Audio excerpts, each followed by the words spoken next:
Hello and welcome to another video of Weekly Science and Tech Current Affairs. Today we will see three very much important topics for your examination. First is Artificial Intelligence.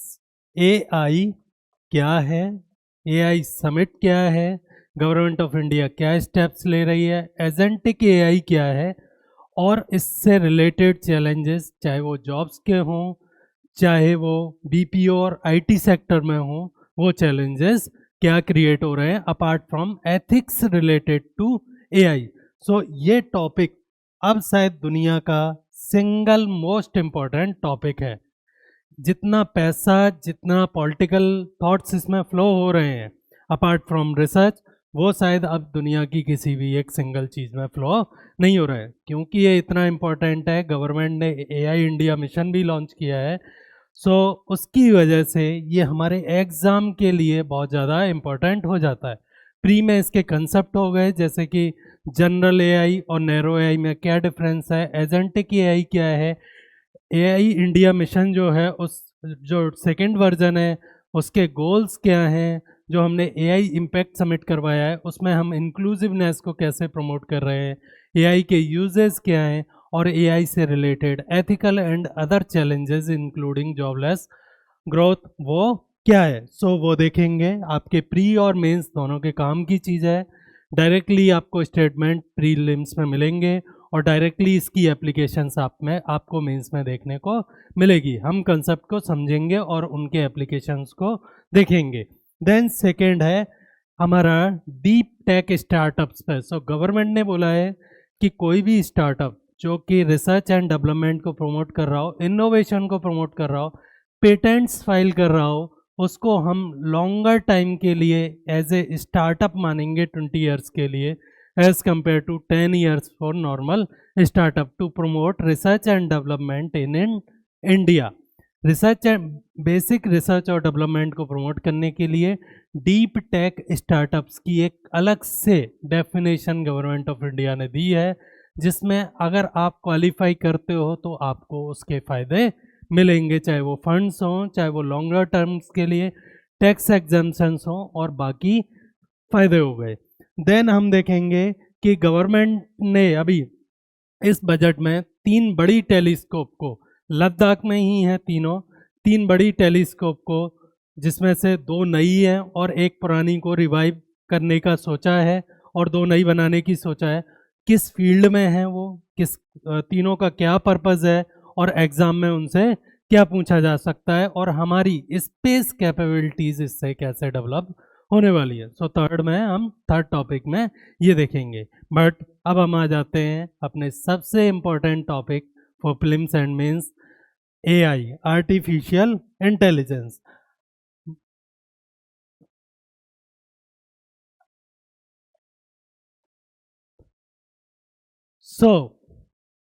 अगर मैं artificial intelligence पे आ जाऊं, news तो daily आप सुन ही रहे हो, है ना।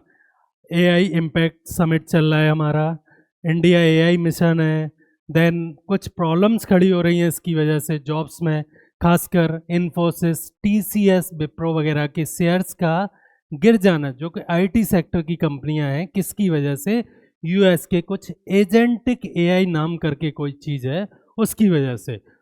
इससे पहले कि हम इन सारी चीज़ों की डिटेल्स में जाएं, पहले हम देख लेते हैं एग्जैक्टली एआई क्या है। एआई ऐसी कोई भी मशीन है जो कि ह्यूमन कैपेबिलिटीज़ को, ह्यूमन फंक्शंस को मिमिक कर सकती हो सकता है एक कैलकुलेटर, फॉर एग्जांपल एक कैसियो का कैलकुलेटर आता है ना, वो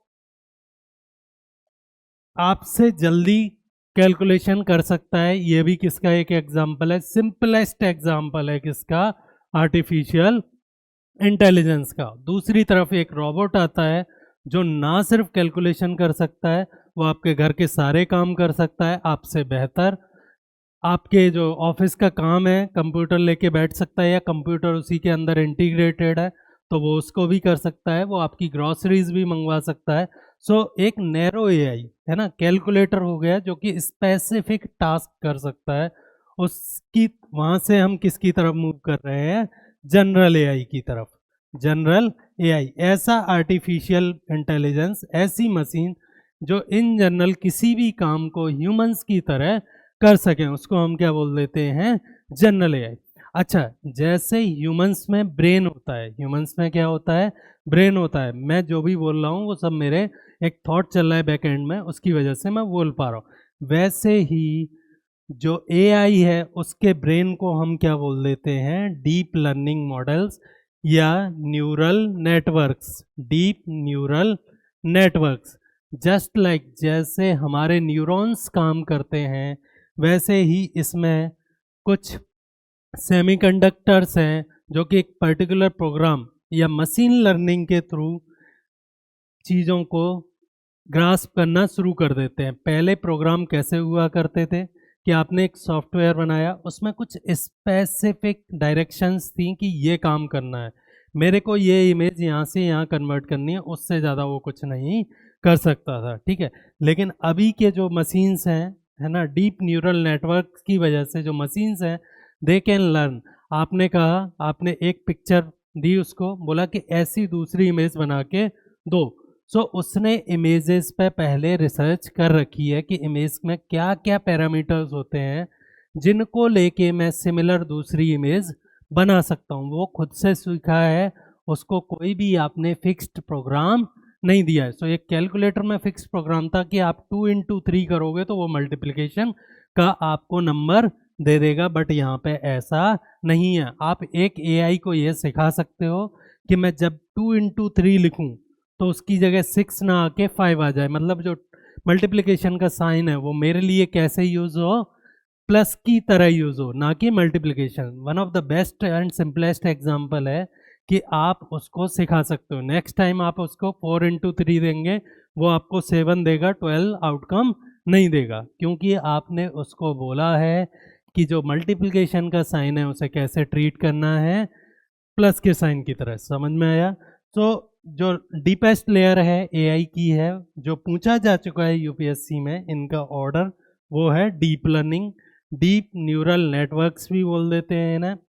उसके ऊपर जो इसके आर्का फ्रेमवर्क है जिस पे ये बना हुआ है उसे बोल देते हैं मशीन लर्निंग। और मशीन डिफरेंट एरियाज को लर्न करने लगे।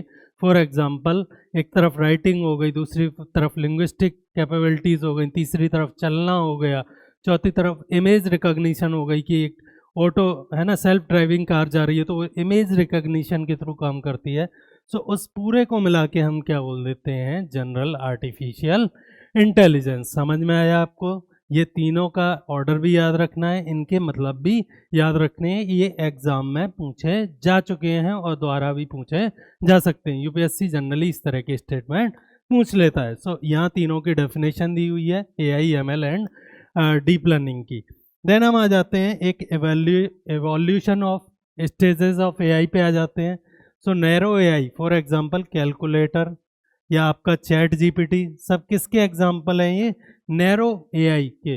ऐसी मशीन्स जो कि बेसिकली आपके लिए कुछ काम करके दे पा रही हैं, ह्यूमंस को रिप्लेस कर पा रहे हैं। जनरल एआई, ऐसा आर्टिफिशियल इंटेलिजेंस जो कि सारे ही काम ह्यूमंस जैसे कर सके। फॉर एग्जांपल, एक रोबोट में आपने एक एआई कंप्यूटर लगा दिया, अब वो रोबोट आप जो कमांड दे रहे हो उसको आपके हिसाब से फुलफिल कर रहा है। अब आप ये सोच रहे हो कि ह्यूमन तो अपनी मर्जी से काम करता है, एआई नहीं कर रहा है, अभी उसकी मर्जी हमने डाली नहीं है, बट किसी दिन उससे ये बोल दिया जाए कि आपको ये प्रोडक्ट डिलीवर करना है नो मैटर व्हाट, है ना। तो ऐसा हो सकता है एक रोबोट बाजार में कुछ प्रोडक्ट लेके डिलीवर करने जा रहा हो, उसके सामने कोई बच्चा आ जाए, कोई कार आ जाए, तो हो सकता है उसे धक्का मार दे। यही एथिकल कंसर्न्स इमर्ज हो रही हैं जनरल एआई को लेकर। हो सकता है कि वो ह्यूमंस के इंटरेस्ट को अपने बियॉन्ड कर दे। सो जनरल एआई हो गया। देन है सुपर एआई, ऐसा इंटेलिजेंट सिस्टम्स, ऐसे आर्टिफिशियली इंटेलिजेंट सिस्टम्स जो कि ह्यूमन से कैपेबिलिटी में कई गुना बेहतर हों, सारी कैपेबिलिटीज़ में, चाहे वो क्रिकेट खेलना हो, चाहे दौड़ना हो, चाहे वो किसी टास्क को कंप्लीट करना हो, चाहे वो कोडिंग करना हो कंप्यूटर साइंस की। सो ये बेसिक्स थे जो कि आपको अपने एग्जाम के लिए याद रखने हैं, डिफरेंसेस अलॉन्ग विद डेफिनेशंस। जो कि आपके एग्जाम में एज ए स्टेटमेंट पूछ लिए जाते हैं।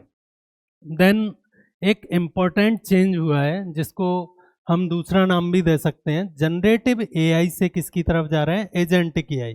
डिफरेंस क्या है, ये किसका एग्जांपल है, नैरो एआई का, नैरो एआई का, कि भाई कुछ काम बहुत अच्छे से कर सकता है। फॉर एग्जांपल टेक्स्ट जनरेशन, आपने बोला मेरे को इस टॉपिक पे आर्टिकल लिख के दीजिएगा, मेरे को इस तरह की इमेज बना के दीजिए, या आपने कोई कमांड दी है मेरे को इसको हिंदी से इंग्लिश में कन्वर्ट करके दीजिए। एनएलपी पे काम कर रहे हैं, नेचुरल लैंग्वेज प्रोसेसिंग पे, इमेज रिकॉग्निशन पे, टेक्स्ट जनरेशन पे जो काम कर रहे हैं उन्हें हम क्या बोल देते हैं, जनरेटिव एआई।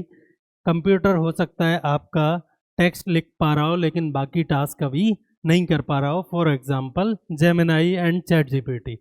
इससे हम किसकी तरफ जा रहे हैं कि अमेरिका में कुछ कंपनीज ने इसको ब्रॉड करके इन कैपेबिलिटीज़ को, मल्टीपल कैपेबिलिटीज़ को एक कंप्यूटर में डाल के, अब आप घर में बैठे हैं और एक ऑर्डर दिया कि मेरी ऑफिस का ये काम है, कुछ कोड लिखना है, इसको कंप्लीट कर दो, अमेजन से ग्रॉसरी मंगवा दो, एंड फाइनली बहुत सारे काम जो आपको लग रहा था कि आपके बिना नहीं हो पाएंगे, आपका असिस्टेंस इसमें चाहिए, यहाँ पे वो असिस्टेंस इसको नहीं चाहिए। काइंड ऑफ कैसा है, आर्टिफिशियल जनरल इंटेलिजेंस। तो एजेंटिक एआई बेसिकली एजेंट की तरह काम कर रहा है ह्यूमंस का, उसको आपके असिस्टेंस की ज़रूरत नहीं है। डिफरेंस थोड़ा सा याद रखेंगे। जनरेटिव एआई में आप उसे बता रहे हो मुझे क्या चाहिए, या इन जनरल आप एक बहुत जनरल सी कमांड दे रहे हो जिसमें वो पूरा की पूरा काम करके दे रहा है। सो ये क्या करेगा, this will replace humans, this will replace humans. और इससे क्या प्रॉब्लम होगी कि अभी तक जो 2000 से लेके 1995 से लेके अभी तक इंडिया के लिए जो चीप लेबर की वजह से आईटी सेक्टर में यूएस यूरोप से जो जॉब आ रही थी, कि भाई ऐसी जॉब जो कि एक सेमी स्किल्ड या स्किल्ड बंदा, कोडिंग हो गया, छोटे मोटे एनालिटिकल स्किल्स हो गई और बाकी स्किल्स हो गई, वो इंडिया को आउटसोर्स हो रही थी business processing business process outsourcing के थ्रू अमेरिका और यूरोप से। वो अब आना बंद हो जाएंगी। उस चीप ह्यूमन लेबर की जगह कौन ले लेगा, आर्टिफिशियल इंटेलिजेंस। कौन रिप्लेस कर देगा इनको, एआई रिप्लेस कर देगा। इसकी वजह से जितनी भी आईटी कंपनीज हैं इंडिया की, कुछ पास्ट मंथ में उनके शेयर बहुत डाउन है, उनकी कीमतें बहुत कम हो गई हैं, क्योंकि उनका फ्यूचर बहुत ज़्यादा दिख नहीं रहा है। ये आईटी जो कंपनीज थी, ये इंडिया की चीप लेबर को हार्नेस करती थी अमेरिका और यूरोप की डिमांड को पूरा करने के लिए। सो ये प्रॉब्लम यहाँ पे खड़ी हो रही है। अगर आप शेयर मार्केट देखोगे स्पेशली आईटी कंपनीज, तो आपको समझ में आएगा एग्जैक्टली जो फियर था पहले जॉबलेस होने का एआई की वजह से, वो अब रियलाइज होने लगा है। वो प्रॉब्लम अब बिल्कुल सामने आके खड़ी हो गई है। सो अब चलते हैं हम इंडिया की तरफ, इंडिया गवर्नमेंट ऑफ इंडिया की तरफ क्या रेस्पॉन्स है। सो एक तो प्रॉब्लम जॉबलेस ग्रोथ की आ जाएगी कि भाई जॉब नहीं मिल रही है, जॉबलेसनेस हो गया, अनएम्प्लॉयमेंट हो गया। उसके अलावा एक और प्रॉब्लम थी इंडिया के साथ, वो था डेटा की सोवरेंटी, डेटा की सोवरेंटी। अब ये सोवरेंटी या एआई या डेटा सोवरेंटी क्या होती है वो मैं बता रहा हूँ। मान लीजिए आपका कुछ डेटा था जो कि डिफेंस मिनिस्ट्री का था, जो कि किसी डिपार्टमेंट का था गवर्नमेंट ऑफ इंडिया के, जो कि आपके पर्सनल डेटा थे जो आप डेली चैट कर रहे हो, वो किसी डेटा सेंटर में यूरोप या अमेरिका जाके स्टोर होने लगा। सो डेटा सोवरेंटी ये कहती है कि जब तक ये डेटा सेंटर आपके यहाँ नहीं है, तब तक ये डेटा को कोई भी मिसयूज कर सकता है। अगर वो गवर्नमेंट का डेटा है ना, गवर्नमेंट ऑफ इंडिया का डेटा है रिलेटेड टू डिफेंस, तो उसको गवर्नमेंट ऑफ अमेरिका एक्सप्लॉइट कर सकती है। आपके पर्सनल डेटा को मैनिपुलेशन में यूज़ किया जा सकता है, प्रोपेगेंडा फैलाने में यूज़ किया जा सकता है। सो एआई सॉवरेंटी का कंसेप्ट आया, जिसमें बोला कि हमारे डेटा भी हमारा रहेगा। इंडिया के डेटा के लिए डेटा सेंटर्स भी किसके रहेंगे, हमारे रहेंगे। इन पे जो चलने वाले मॉडल हैं, जो अभी हम चैट जीपीटी वगैरह यूज़ कर रहे हैं, सो डेटा सेंटर और जीपीयू जो कि इसको प्रोसेस कर रहे हैं वो किसके रहेंगे? इंडिया के रहेंगे। ये किस में बोला गया है? इंडिया एआई मिशन में। इस पे जो चलने वाले मॉडल्स हैं, ठीक है, फॉर एग्जांपल भारत जैन भाषिनी, वो भी कौन से रहेंगे? हमारे रहेंगे। अगर हम मॉडल भी फॉरेन लोगों का यूज़ कर रहे हैं तो बेसिकली हम डेटा को एक्सपोर्ट कर रहे हैं, उनको वो डेटा मिल जा रहा है। और इनके ऊपर जो बने हुए एप्लीकेशंस हैं वो भी इंडिया की रहेंगी। फॉर एग्जांपल ई कोड्स, जिससे हम अपने गवर्नेंस, हम अपने इकोनॉमिक्स, हम अपनी पॉलिटी, हम अपने ज्योग्राफी में जो भी प्रॉब्लम्स हैं उनको सॉल्व कर सकें, हम अपने पॉवर्टी को कम कर सकें, हम अपने एनवायरनमेंट की प्रॉब्लम्स को सॉल्व कर सकें। सो ये तो 3 हो गए एआई स्टैक। स्टैक समझ रहे हो आप? इसी को क्या बोल देते हैं? ये जो 5 लेयर हैं एआई में, उसको क्या बोल देते हैं? स्टैक, है ना। पहली लेयर है हमारी एनर्जी, कि भाई अब ये जो आप कंप्यूटर रख रहे हो, जो मॉडल्स चला रहे हो कंप्यूटर्स पे, और उनके ऊपर जो एप्लीकेशन चल रही हैं, उनके लिए आपको क्या चाहिए होगा? एनर्जी चाहिए होगी। और दूसरा, इन कंप्यूटर को हाउस करने के लिए आपको बेसिक इंफ्रास्ट्रक्चर चाहिए होगा, जैसे कि हाईवेज हो गए, बिल्डिंग्स हो गई, वाटर हो गया। समझ में आया? सो AI stack government of India का एक इंक्लूसिव एंड इंडिजिनस एआई को प्रमोट करने की स्कीम है, ठीक है, जिसमें 5 लेयर हैं। स्टार्ट होती हैं बेसिक इंफ्रास्ट्रक्चर से, देन जाती हैं वो एआई के इंफ्रास्ट्रक्चर को इनेबल करने के लिए जो चीज़ें चाहिए, देन एआई का इंफ्रा, जीपीयू और डेटा सेंटर, हार्ड डिस्क हो गया, देन मॉडल्स, जो एआई के मॉडल्स इन कंप्यूटर्स पर रन करेंगे, एंड देन एप्लीकेशन जो कि इन मॉडल्स पर रन करेंगी। फॉर एग्जांपल चैट जीपीटी कोई एक पर्टिकुलर एप्लीकेशन बना दे जो कि स्टूडेंट्स के लिए हो, जैसे कि जेमिनाई की नोटबुक LLM। सो मॉडल तो हो गया जेमिनाई, मॉडल हो गया जेमिनाई, और एप्लीकेशन हो गई नोटबुक LM। सो इस तरह ये कुछ काम करता है। इसको हम पूरे इकोसिस्टम को क्या करना चाह रहे हैं? इंडिजिनाइज करना चाह रहे हैं। इसी के साथ एक और चीज़ ऐड हो जाती है, वो है AI impact summit. AI impact summit में हम क्या करना चाह रहे हैं कि ह्यूमन प्राइमेसी को फोकस करना चाह रहे हैं। हम नहीं चाहते हैं कि हम आर्टिफिशियल जनरल इंटेलिजेंस डेवलप करें। उसके चैलेंजेस भी हैं डेवलप करने के भी, और करने के बाद भी चैलेंजेस हैं। बट हमारा मेन फोकस अभी क्या है कि जो एआई हो, एआई जो हो वो कैसी हो? इंक्लूसिव हो। वो कहाँ यूज़ हो रही हो? मेडिकल में यूज़ हो रही हो, एग्रीकल्चर में यूज़ हो रही हो, एजुकेशन में यूज़ हो रही हो, मैन्युफैक्चरिंग में यूज़ हो रही हो, MSME में यूज़ हो रही हो।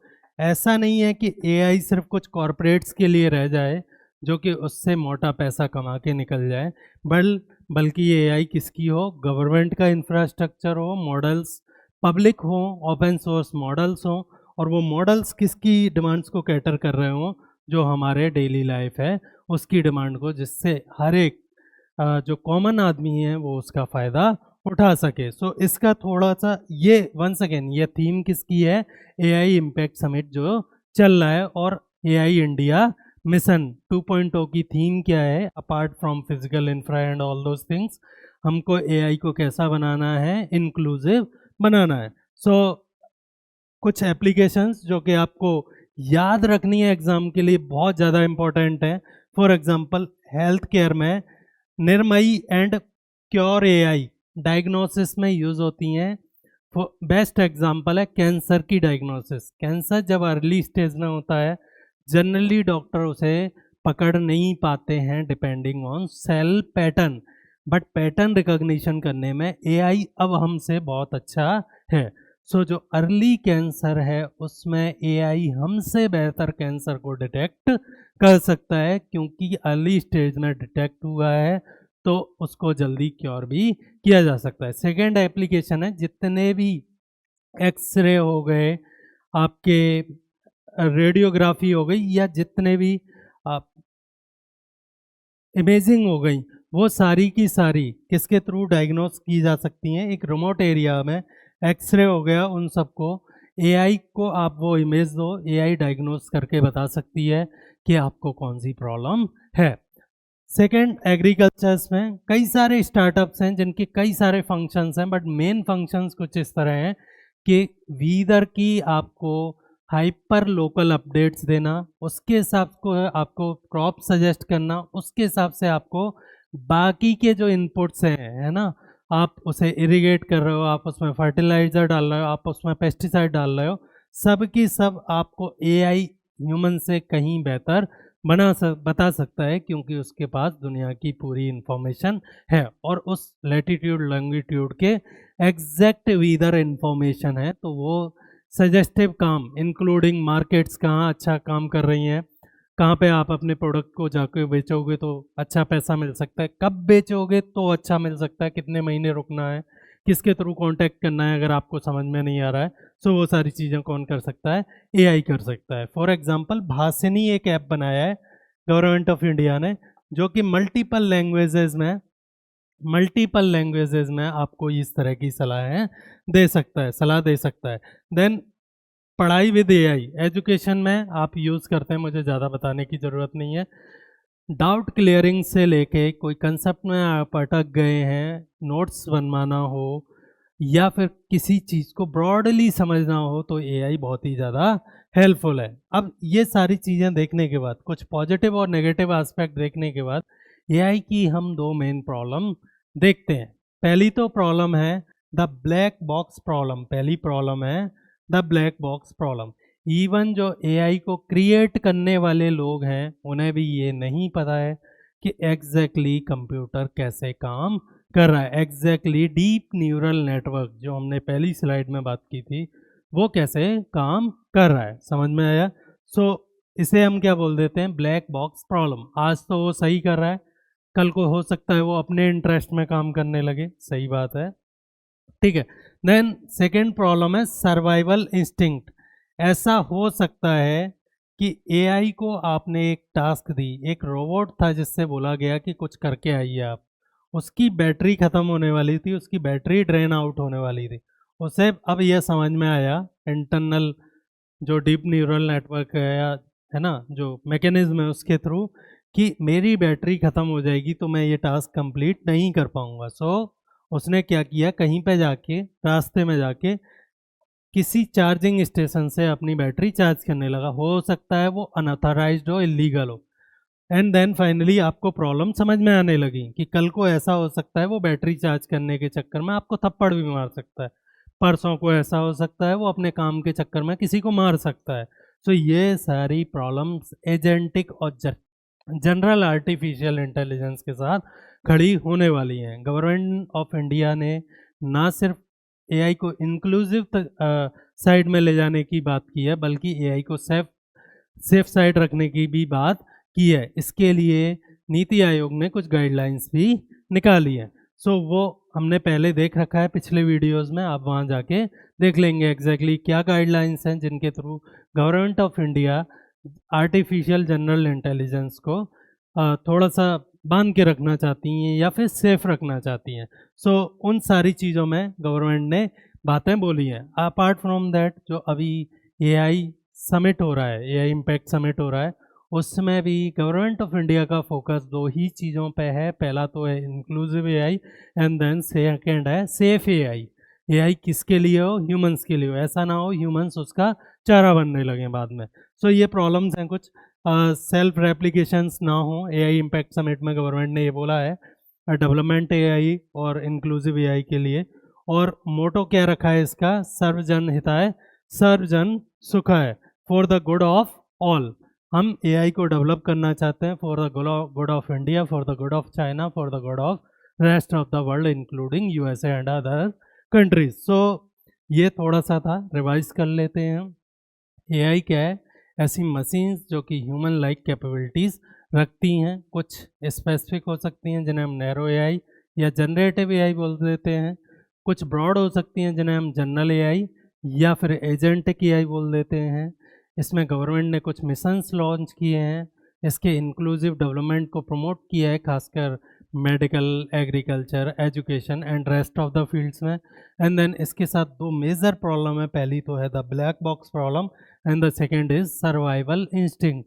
और उसके लिए गवर्नमेंट ने सेफ एआई को और एआई गाइडलाइंस को इंक्लूडिंग नीति आयोग ने प्रमोट किया है। आपको ये बातें अपने concept related to AI prelims के लिए याद रखने हैं, और पूरी ये जो पूरा लेक्चर था अभी जो हमने देखा है, ये आपको मेंस के लिए याद रखना है। इसमें से कौन से पेज से मेंस का क्वेश्चन आ जाए कोई कुछ नहीं कह सकता है, डेफिनेटली आएगा। ठीक है, सो ये आपको थोड़ा सा याद रखना है। अब आ जाते हैं हम अपने सेकेंड टॉपिक पे जिसका नाम है defining the innovation frontier deep take.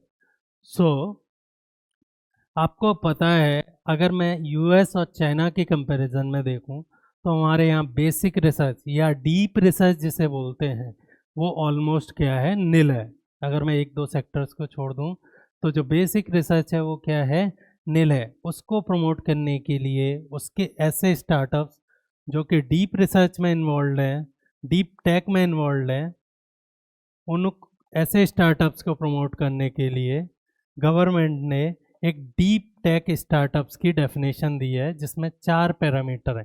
Innovation base, अभी वो किस पे काम कर रहे हो, ऐसे फील्ड पे जो कि अभी के रिसेंट ब्रेक थ्रू हों, such as quantum computing, such as AI, such as semiconductors की चिप्स हो गई, उन पे काम कर रही हो। इनोवेशन हो, इनोवेटिव हो, कोई फालतू में ऐसा नहीं है कि आपने एक ऐप बनाया और आप जोमेटो पे टोमेटो बेच रहे हो, वो वाले काम इसमें नहीं गिने जाएंगे। समझ में आया? देन R&D फोकस, इनका सिग्निफिकेंट एक्सपेंडिचर इस बात पे ना जा रहा हो कि पैसे कैसे कमाए जाएं, बल्कि इस बात पे जा रहा हो कि लॉन्ग टर्म एक टेक्नोलॉजिकल ब्रेक थ्रू कैसे क्रिएट किया जाए, लॉन्ग टर्म अचीवमेंट टेक्नोलॉजी में कैसे लाए जाए। फोकस किस पे हो, R&D पे हो। वंस अगेन एक ऐप बना के जूते बेच के पैसे कमाने पे ना हो। ठीक है, देन है इंटेलेक्चुअल प्रॉपर्टी राइट ऑनरशिप, आपने कोई ऐसा काम किया हो जिसकी वजह से आपको पेटेंट मिला हो या मिल सकता हो, कोई नया पेटेंट मिला हो उस फील्ड में, फॉर एग्जांपल क्वांटम मैकेनिक्स में। ठीक है, देन हाई रिस्क, जनरली ऐसे स्टार्टअप्स जिनके जेस्टेशन पीरियड या जिनके रिटर्न्स, मान लो मैंने आज पैसा लगाया, मैं स्टार्टअप कर रहा हूँ इसका, तो मेरे को हो सकता है 10 साल की जगह 15 या 20 साल में रिटर्न मिलने की उम्मीद हो। अगर ये चारों कंडीशन सेटिस्फाइड है तो गवर्नमेंट उस स्टार्टअप को किस कैटेगरी में रखेगी, डीप टेक में रखेगी। और स्टार्टअप कितने सालों के लिए मानेगी, 20 ईयर्स के लिए मानेगी, as compare to 10 years for normal startup. Startups लगने का फ़ायदा ये है, इनको कुछ रिबेट्स मिलती हैं, टैक्सेस कम हो जाते हैं आपको कुछ सब्सिडीज मिल सकती हैं, आपको फंडिंग इजीली मिल सकती है, आपको गवर्नमेंट की तरफ से और भी व्यवस्थाएं मिलती है। सो उन स्टार्टअप्स को डिस्टिंग्विश सेपरेट करने के लिए गवर्नमेंट ने ये सेग्रीगेशन किया है या ये डिफरेंशिएट किया है। सो अगर मैं देखूं, पहले नॉर्मल स्टार्टअप्स के लिए 10 ईयर्स का है कि आप 10 साल तक ही स्टार्टअप्स माने जाओगे, उसके बाद आप कंपनी मान लिए जाओगे। इनके लिए कितना कर दिया है, 20 years because of long gestation period. Capital जो एक्सपेंडिचर है, जो आपने खर्चा किया है, वो यहाँ पे कितना बढ़ा दिया गया है, 300 करोड़ बढ़ा दिया गया है। And patient capital, basically long term funding through अनुसंधान नेशनल रिसर्च फंड, एक फंड है गवर्नमेंट ऑफ इंडिया का, जिसके थ्रू अगर आप डीप टेक स्टार्टअप्स में आते हो सो आपको फंडिंग मिल सकती है, जिससे आप अपने स्टार्टअप्स को लॉन्ग टर्म में सरवाइव करवाओ। सो जो डेथ वैली हमने क्रिएट कर रखी थी रिसर्च एंड रेवेन्यू की, ठीक है, इंडिया में जो डेथ वैली क्रिएट कर रखी थी उसको हम ख़त्म कर सकते हैं। डेथ वैली क्या थी एग्जैक्टली? कुछ 2-4 लोग इकट्ठा हुए, उन्होंने कुछ काम करना स्टार्ट किया, उन्होंने शुरुआत में कुछ फंड ले लिए, लेकिन उनके जो रिजल्ट्स आने वाले हैं वो बहुत लॉन्ग टर्म है, विजनरी हैं। सो जो फंडर्स हैं उन्होंने उनकी फंडिंग कट कर दी और स्टार्टअप क्या हो गया, ख़त्म हो गया। इस डेथ वैली को ख़त्म करने के लिए हमने क्या किया है, स्टार्टअप्स को 2 कैटेगरी में डिवाइड कर दिया है। इसमें आपसे एग्ज़ाम में मेंस के लिए काफ़ी इम्पोर्टेंट है कि भाई डीप टेक स्टार्टअप्स क्या होते हैं, उनके क्राइटेरियाज क्या हैं, और अगर कोई डीप टेक स्टार्टअप है तो उसको गवर्नमेंट कैसे सपोर्ट करेगी। और फाइनली ये डेथ वैली जो प्रॉब्लम है, जो कि स्टार्टअप्स कुछ चलते हैं फिर ख़त्म हो जाते हैं फंडिंग की वजह से, बाकी प्रॉब्लम्स की वजह से, उस प्रॉब्लम को कैसे ये काउंटर कर रहा है। सो आपको प्रीलिम्स और मेंस के लिए कंसेप्ट प्लस डेफिनेशंस थोड़ा सा यहाँ से याद रखनी है। अब आ जाते हैं हम अपने तीसरे टॉपिक पे, और फाइनल जो टॉपिक है, the cosmic frontiers eyes in Ladakh. So government of India ने इन दिस ईयर्स बजट 2026-27 में 3 टेलीस्कोप को, जो कि लगभग एक ही जगह पे है, हेनले या पेंगोंग सो एक लेक है near Indo China border Ladakh में, उसके पास 4500 मीटर की हाइट पे। फ़ायदा क्या है डिस्कस करते हैं। 3 टेलीस्कोप, एक यहाँ पहले से एग्जिस्ट करती थी चंद्रा टेलीस्कोप, उसके अलावा 2 नई लगाने की इजाज़त दी है, पहली वाली को अपग्रेड करने के लिए पैसा दिया है। सो तीनों टेलीस्कोप क्या हैं, उनके पर्पस क्या हैं, और क्यों ये लद्दाख में लगाई जा रही हैं, उस कंसेप्ट को थोड़ा सा देख लेते हैं। प्रीलिम्स में जनरली ये पूछ लेता है कि टेलीस्कोप क्यों हाई लैटिट्यूड पे लगाई जाती हैं, हाई लैटिट्यूड पे लगाई जाती हैं, सॉरी हाई एल्टीट्यूड पे लगाई जाती हैं, और इंडिया ने अभी कौन सी टेलीस्कोप लगाई हैं, या जो लगाई हैं उनका फंक्शन मेजरली क्या है। सो अगर मैं एल्टीट्यूड की बात करूं 4500 मीटर, अगर आप अर्थ को देखोगे, अर्थ कुछ ऐसी है ना, और इसका एक एटमॉस्फेयर है जो कि थिक है अप टू 5 to 6 किलोमीटर।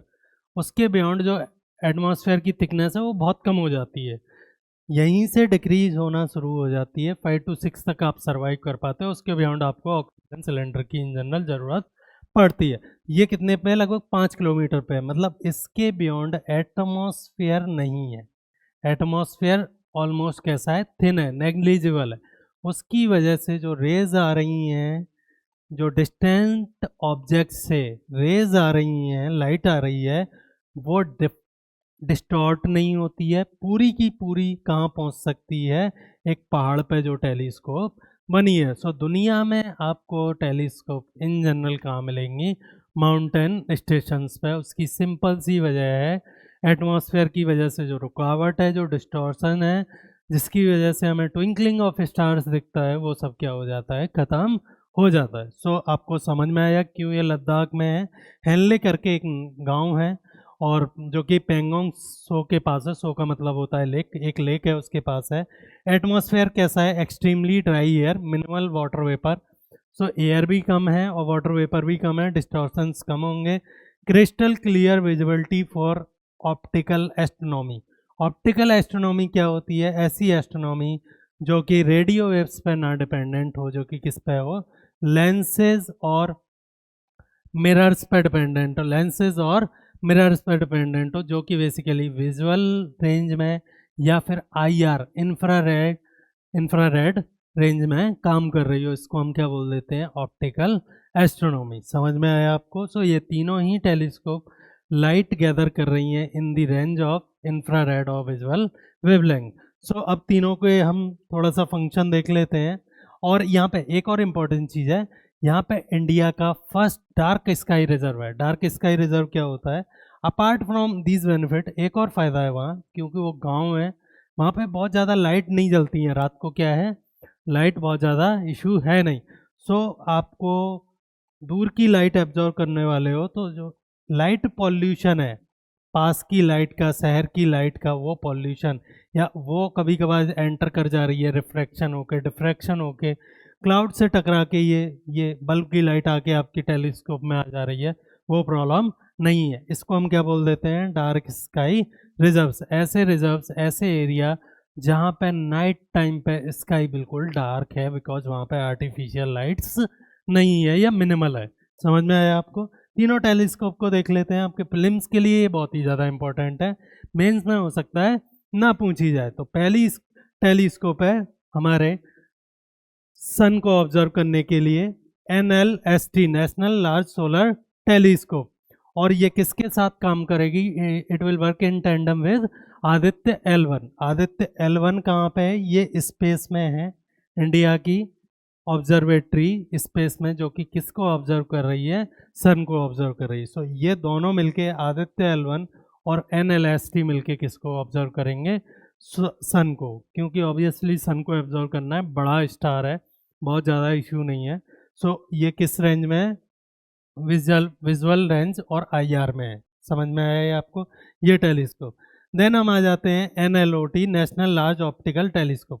अगर आपने कभी जेम्स वेब स्पेस टेलीस्कोप का नाम सुना हो और उसकी पिक्चर देखी हो, तो उसमें देखेंगे कि आप सिंगल मिरर नहीं है, मल्टीपल मिरर्स हैं जो कि मिलके एक बड़े मिरर का काम कर रहे हैं, मल्टीपल छोटे मिरर हैं जो कि मिलके एक बड़े मिरर का काम कर रहे हैं। सेम उसी कंसेप्ट पे आधारित है। इसका जो डायमीटर है वो कितना कितना है, 13.7 मीटर। अगर मैं इसे फीट में कन्वर्ट करूं तो लगभग 40 फीट। इतनी बड़े सिंगल लेंस को without distortion, without aberration errors बनाना पॉसिबल नहीं है। उसके लिए हमने छोटे छोटे मिरर्स को मिला के बनाया है, क्योंकि इसका लेंस या रिफ्लेक्टर बहुत बड़ा है। सो ये ऑब्वियसली किसके लिए है, डिस्टेंट ऑब्जेक्ट्स के लिए। अनलाइक दिस, सन को ऑब्जर्व कर रही है जो कि पास का ही बड़ा स्टार है जिससे हमें धूप मिल रही है, जिसको हम आंखों से भी बहुत बड़ा देख सकते हैं। अनलाइक दैट, ये किसको ऑब्जर्व कर रही है, एक्सोप्लैनेट्स।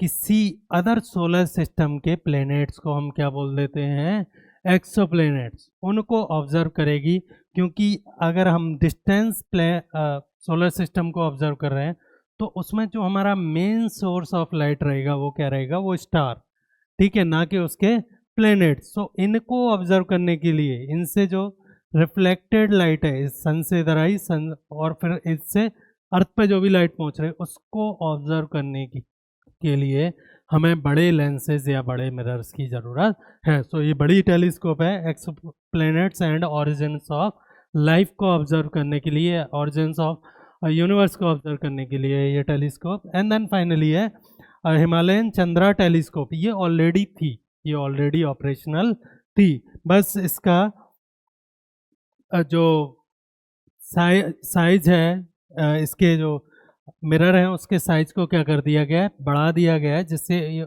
ज़्यादा रेस कलेक्ट कर पाए, हमें अच्छे से डेटा देख पाए। सो चंद्रा का है ये, और ये जनरली किसको ऑब्जर्व कर रहा है, सुपरनोवा इवेंट्स लाइक, जिनमें कि gamma rays, X rays and ultraviolet rays निकलती हैं। चंद्रा एक्सरे एक और टेलीस्कोप है नासा की, वो डिफरेंट है, ठीक है। ये टेलीस्कोप है चंद्रा, है ना, इंडिया की चंद्र, ये, हाँ ये टेलीस्कोप है चंद्रा इंडिया की। ये ऑब्जर्व कर रही है short lived objects like supernova, black holes, Pulsar stars, ठीक है।